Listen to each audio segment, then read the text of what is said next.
அன்சா ஸ்கூலுக்கு மணி ஆச்சு வாமா.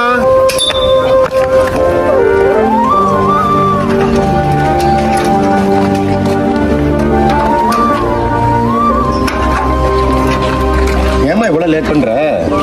அத்தா சட்டை கிழிஞ்சிருந்துச்சுல நானே தச்சிட்டேன்டா. பட்டன் இல்ல அதான் ஊக்கு போட்டுட்டேன். நாளைக்கு பட்டன் வாங்கி தரீங்களா? பட்டன் வாங்கி தரேன்டா. அத்தா இதுவும் அழிஞ்சிருச்சு. எப்பத்தா ஸ்கூல்ல பேக் கொடுப்பாங்க தெரியலையேத்தா.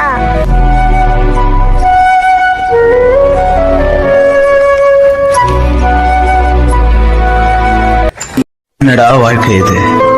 நம்ம லைஃப் நமக்கே பிடிக்காம ஒரு கஷ்டத்தை கொடுக்கும்போது அந்த லைஃப்ல நம்ம இன்னமும் பயணிக்க போறோம் தெரிஞ்சு அதிலே நம்ம இருக்கிறோம் பாத்தீங்களா, அந்த ஒரு சத்தியமா சொல்றேன் செம்ம பெயினா இருக்கும். ஒவ்வொரு நாளும் அப்படியே ஏன்டா வாழ்றோம் எதுக்குடா இருக்கும்ன்ற மாதிரி இருக்கும்.